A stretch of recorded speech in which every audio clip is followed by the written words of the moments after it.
Thousands expected to rally to demand Hong Kong leaders' resignation.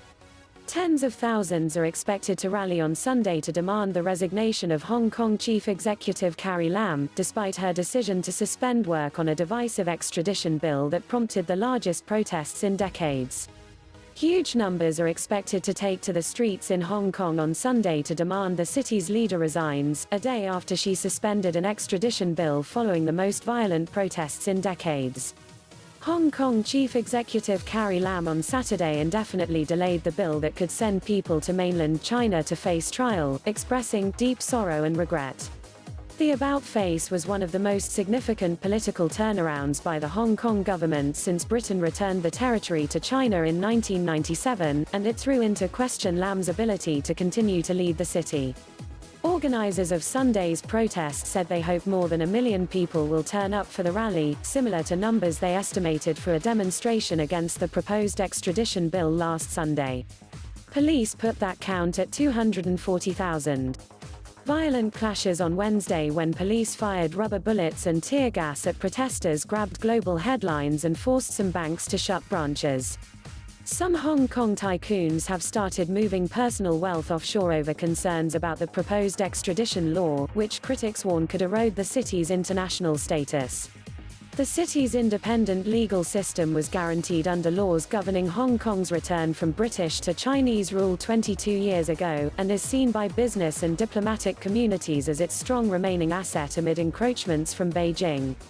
Hong Kong has been governed under a one country, two systems formula since its return to Beijing, allowing freedoms not enjoyed on mainland China but not a fully democratic vote.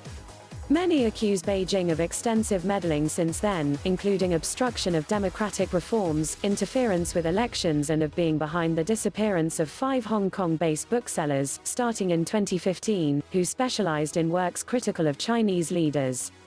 Some opponents of the extradition bill said a suspension was not enough and want it scrapped and Lam to go. If she refuses to scrap this controversial bill altogether, it would mean we wouldn't retreat.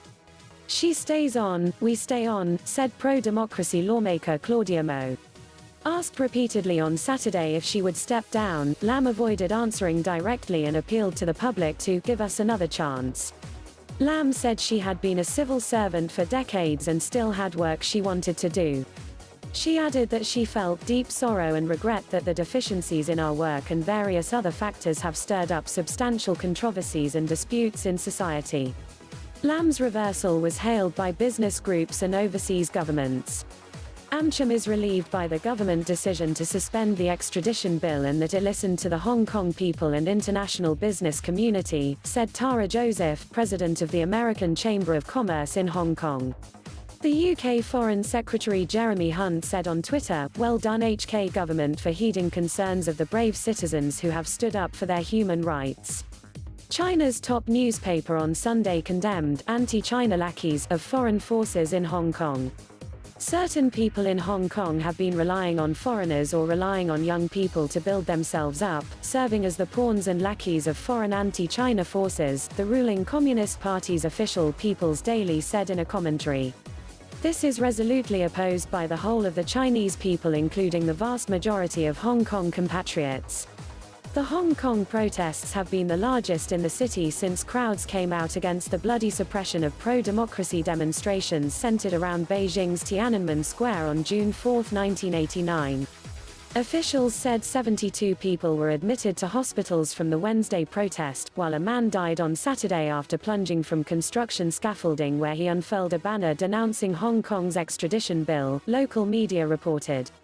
Lam had said the extradition law was necessary to prevent criminals using Hong Kong as a place to hide and that human rights would be protected by the city's court, which would decide on the extraditions on a case-by-case basis. Critics, including leading lawyers and rights groups, note China's justice system is controlled by the Communist Party, and say it is marked by torture and forced confessions, arbitrary detention and poor access to lawyers. Thanks for watching.